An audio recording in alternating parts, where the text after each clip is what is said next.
So we made it through the weekend, but there was a lot of previews I missed over the weekend and even some at the end of the day on Friday. So let's get into it. This one was from Friday. Let's start with the Queen's Bay Paladin for 3 black, black, 5/4 Vampire Knight. When it enters or attacks, return a target vampire from your graveyard to the battlefield with a finality counter on it, and you lose life equal to the mana value of that vampire. So this is a good card to use in a vampire creature matter type deck where you're trying to return your little guys that got killed earlier in the game back into the fray so you're not losing as much. Or maybe you need a big burst of cards and you get one of the 5 drops that you get cards equal to the vampire counts, or those kind of things that can help you finish off a game. You can get them back and get double the use out of them. There's a lot of good functionality here for this vampire, and I expect that to see play in those kind of decks. Also from Friday is a reprint that nobody saw coming. It's Resplendent Angel. For 1 white white, you get a 3/3 angel with flying. At the beginning of each end step, if you gain 5 or more life this turn, create a 4/4 angel with vigilance and flying. And you can pay 6 to give this thing its own +2/+2 and lifelink to guarantee you that amount of life gain when you swing with it. This card is really expensive. As of the announcement when this was brought out, it's like a $35 to $40 card. Not going to be so much anymore. So this is a great time to pick this up once the reprint hits, because then you're going to have easy access to it. Angel decks, life gain decks, you name it, this card really likes messing around with this card, and it will see play. Now, normally I don't care about 6/6s for 6. It's always the joke with the Colossal Dreadmaw, but look, they've upgraded it. It's been power crept. It's now an uncommon, and it's the same card, but it has one extra ability. It has an ETB on it to draw a card for each other dinosaur you control. So now we've got the Colossal Dreadmaw, and now we have Shaker, and the joke that's going around now is now we need a rare and a mythic version to complete a cycle. Now, this is one of my favorite cards that was revealed at the end of the week that I didn't catch. This is Reaper Claw Raptor. I gotta read my translation here. For 200 red, you get a 4/3 dinosaur that says whenever a player casts a spell, and if it is not their turn, this thing deals 4 damage to that player. So all I gotta say is, take that, you dirty counterspelling mages. Then we have Enterprising Scallywag, a 2-mana 2/2 goblin pirate that says at the beginning of your end step, if you descended this turn, create a treasure token. So if your creatures are dying in combat, you get a treasure token. If you're sacrificing treasures to play things, you get a token. There's a lot of cool little interactions here that, especially if you're doing like a goblin deck, you're swinging your goblins are going to be dying in combat, or maybe some of them have an activated ability, or you have ways of sacrificing to do things. You'll get a treasure, and you'll just keep flowing that treasure at the end of your turn. Every turn, just get a treasure token. So I really like this card, especially for those kind of decks. Then there's the 4th land that was revealed at the end of the last week as well, Restless Vents. You can pay, it's a red black land, pay 1 red black, turns it into a 2/3 insect that's black and red with menace, and when it attacks you can discard a card and draw a card. So it gives you a little bit of card selection, which might work out well, especially if you're running something like Reanimator and you want some way of pitching it and you just haven't drawn your stuff.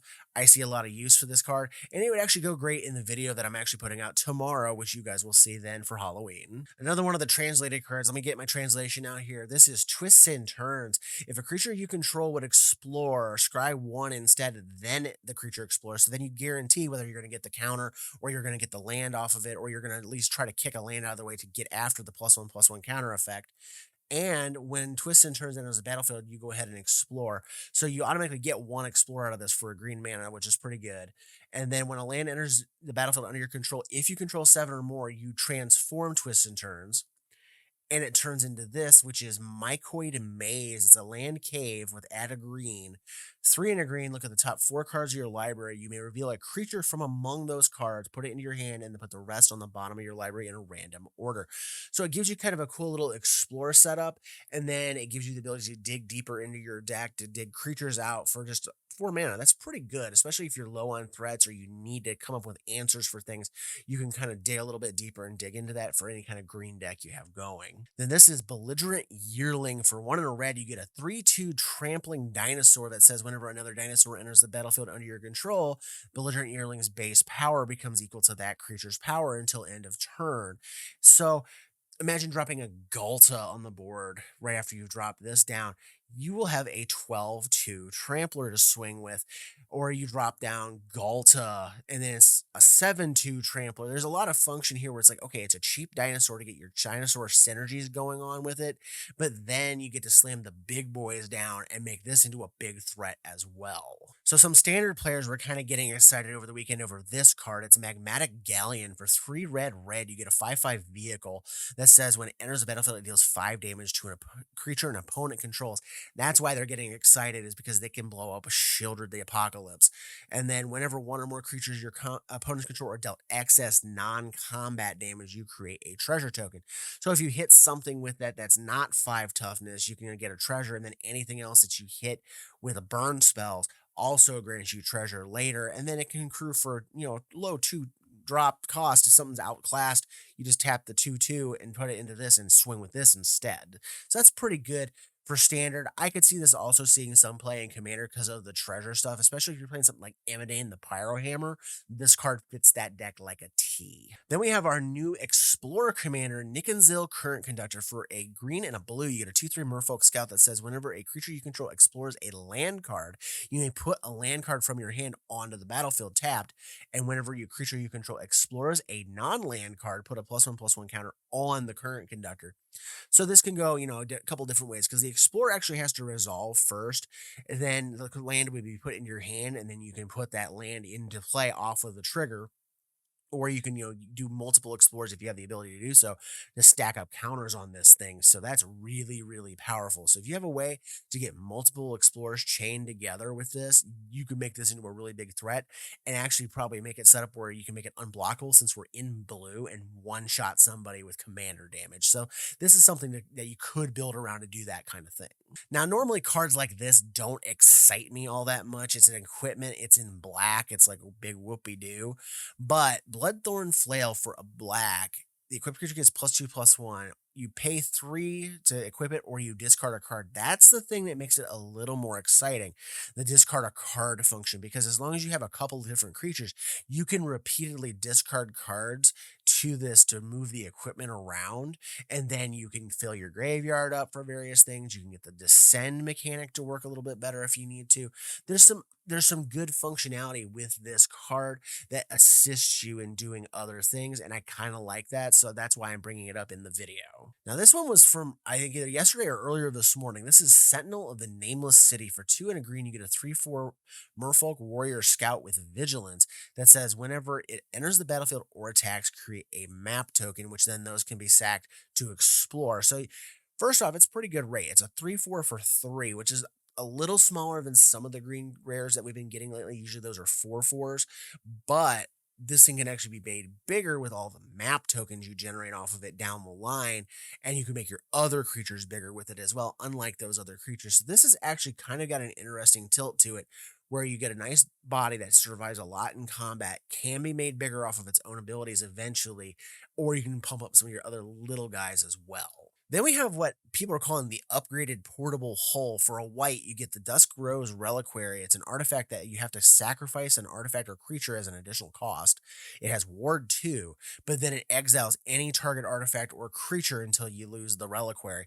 So portable hull was restricted to, I think it's converted mana cost 2 or less, whereas this has no such restriction, but then you also have to give up something in order to get it to work with. But as much as we have treasure tokens lying around, food tokens, these new map tokens, those kind of things, I don't think it's going to be that hard to actually get this to go off. And it has its own built-in protection to keep it from getting like abraded right away, or disenchanted, or whatever kind of removal your opponents might be sitting on.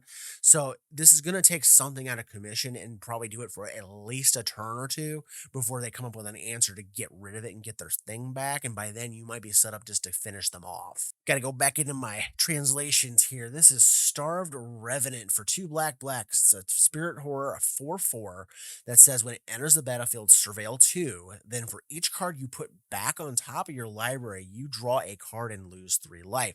So you could put both the cards back, but then you're going to lose 6 life to do so. And it has Descend 8. Whenever you draw a card, if there are 8 or more permanents in your graveyard, target player loses 1 life and you gain 1 life. So this almost feels like if you have the Descend mechanic activated, it almost feels like a supplement to Shieldred the Apocalypse and its card draw draining abilities and stuff like that, because then you can start drawing cards and draining them down. This would go great in a Nekusar, the Mind Razor deck, where you're just like drawing cards. So as long as you got enough stuff in the yard to turn this thing on, you're going to be able to go ahead and just slam this through and take care of business. I like this card. I think it's kind of neat. It's a 4/4/4. It's right at good parity rate for things. And it's not that hard to get those 8 permanents if you build your deck right. So I think this might see some play. Not sure about standard, but it might actually get some good usage out of it in Commander. So here's our big mythic artifact of the set. Last time around it was the Immortal Sun. Well, now we have Shamil the Inner Sun. For 6 colorless legendary artifacts, spells you control can't be countered. I already love this card because screw blue mages and their counterspells. And then at the beginning of your end step, you get to discover 5. So you get to look at cards until you hit a 5 or less drop and cast it for free every time your turn ends. This card is a ton of fun to me. This would fit perfectly in any one of my chaos decks where you're just getting free stuff and you're making sure your stuff is going to resolve against those blue mages and those people that just want to control what you're doing. So yes, I like this card. I want to get a copy of it. All right, back to translation time. For a blue and a black, you get an 8/8, the Ancient One. It's a spirit god with Descend 8. It cannot attack or block if you don't have 8 or more permanents in your graveyard. And then you can pay 2, a blue and a black, to draw a card, discard a card. If you do, target player mills cards equal to the mana value of the discarded card. So if you got something big enough, you can mill yourself down pretty quickly to get this where this thing is attacking. Now, the thing about it is it's only an 8/8 and it's vanilla. It doesn't have any other special attributes. It doesn't have trample, doesn't have haste, it doesn't have anything else going for it. I could see this getting used in like a mill deck of some sort where you don't care about it attacking. It's basically an enchantment for all intents and purposes that can be blown up by a creature removal spell. But every time you activate this to draw the card, discard a card, you can force somebody to mill down their deck, or there's some things you can do with this, but I don't really see it being all that useful as an actual attacker. It's more of a living enchantment in my book. Then we have Molten Collapse. This is actually Dreadbore, but power crept. This is actually kind of cool. For a black and a red, you get a sorcery. Choose one. If you descended, you can choose both. So that means you have to sacrifice something or lose something in combat to do the dual part. But destroy target creature or planeswalker. There's the Dreadbore part of it. Or destroy target non-creature, non-land permanent with mana value 1 or less. So there might be an enchantment that's there that you need to blow up, or maybe there's a artifact that needs to go away. Just there's some small functionality, but the big thing here is destroy target creature or planeswalker. Pioneer players have been asking for Dreadbore to be reprinted into the Explorer format on Arena for a while. Yeah, you get it. Now you got Dreadbore for that format, even though it's not really Dreadbore, but it's better. Now that I have a card that I haven't really looked at too much, I just was like, oh, it's new, and I'll open it up and do it for the video. This is Akal Pakal, first among equals. For 2 and a blue, you get a 1/5 human advisor. At the beginning of each player's end step, if an artifact enters the battlefield under your control this turn, look at the top 2 cards of your library, put one in your hand and the other into your graveyard. So this is an artifact matters type commander, or a card that supplements those kind of decks. So every time that you hit the end step, as long as something entered the battlefield, whether you're playing cheap artifacts or you put something into play with like a treasure token or whatever, you get to do this effect, which is kind of like a pseudo surveil type thing, but it's one in hand, one in graveyard. So that's kind of neat. And as long as you build the deck right, you can get that stuff back later. So I kind of dig this. Um, Not sure where I would play it other than maybe like a Brea deck or some mono blue artifacts matter type deck. I'm not 100% on that, but it could be interesting. We'll have to take a look at it and see. And then this morning, they actually revealed the last of the new duels, the black and blue one. This is Restless Rift, according to my translation.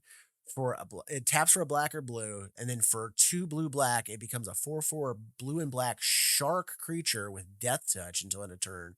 And whenever it attacks, target player mills 4 cards. So again, with like the whole mill thing, you can actually, and the cool part here is it's target. So you don't have to mill the defending player. You can swing with this and then mill yourself if you want to do that, to put stuff in the yard and do various odds and ends with it. So there's some functionality where it goes either way, but I like that it did not make the defending player have to be the mill target. It's whoever you want to target with it. And then the last regular card of the day, we got a couple new Jurassic Park ones that were revealed this morning too. But let's take a look here at the last regular card from Ixalan. Squirming Emergence for one, a black and a green. You get a sorcery with Fathomless Descent. Return to the battlefield. Target non-land permanent card in your graveyard with mana value less than or equal to the number of permanents in your graveyard. This is really, really good because normally for 3 mana, even with the black splashed in there, you have to return that thing to your hand, whatever it is you're targeting. It's usually restricted to just,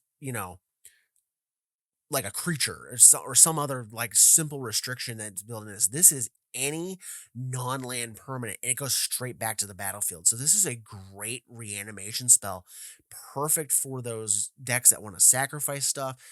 Sultai, Abzan, whatever color combination you want to bind this with, or just a straight Golgari deck, this thing will see play, and I can't wait to try it out. Then, as I said, they have some of the new Jurassic Park cards sprinkled in here that just released in the last 20 minutes or so since I refreshed my pages. This is Hunting Velociraptor. For 2 and a red, you get a 3/2 with first strike, pretty generic, but then it has dinosaur spells you cast have Prowl, which means if your creatures share a type and deal damage to your opponent, you can cast them for this 2 and a red Prowl cost. So, like, if this Hunting Velociraptor smacks somebody, you could fling out a Galta for 2 and a red. That's how messed up this card is. So, yeah, this is kind of nuts. And I love the flavor text. Clever girl quoted to Robert Muldoon as they are hunting him in Jurassic Park. And then the last 2 cards, it's actually a partner pairing. It's Owen Grady Raptor Trainer. So they're going to go into the Jurassic World stuff as well as the old Jurassic Park stuff. For 1, a red and a green, you get a 3/2 Human Soldier Scientist with partner with Blue Loyal Raptor. And we'll take a look at that in a second. Tap, put your choice of a menace, trample, reach, or haste counter on target dinosaur. Activate only as a sorcery. So that's got a lot of implications, especially for the bigger dinosaurs that are out there, like the Galtas, like Gishath, those kind of things. You slam a menace counter on one of those things or haste on like Galta. Holy crap. So not only do you have no time to deal with a 12/12 trampler barreling down the pike at you, giving it haste, you could have Gishath coming down with menace, and there's no way to try to stack your blocks up and stop it from hitting and getting the free dinosaurs, because then you have to come up with multiple blocks to stop it. And it's just like, oh my god, this is so silly. And then the partner commander, Blue Loyal Raptor, for 2, a blue and a green. So it makes a teamer deck. You get a 5/4 dinosaur with partner with Owen Grady Raptor Trainer. And then for each kind of counter on Blue Loyal Raptor, each other dinosaur you control enters the battlefield with a counter of that kind on it. What the hell? Okay. So that makes it even better with Owen, because you can use tap, give her the counter, and then everything you cast after that gains the counters that she has on her. So if you're able to untap Owen in some way with like intruder alarm or something of that nature and keep adding counters to blue, you can stack up like all 4 types of counter on her and then turn around and be like, every dinosaur I cast comes with 4 different ability counters. Have fun dealing with that. God, this is so stupid. The only thing that the dinosaur deck or dinosaur players are not going to like is you cannot use this with Gishath because there's no white in the deck. But this might be kind of fun to build around. I want to take a look at this and see what's going on there. So that's what I have for you guys today. I'm going to get this sucker edited up and get it up. And then tomorrow I'm going to have my final Brawloween video of the season. And I hope you guys get to see that. And until then, we'll see you in the next video.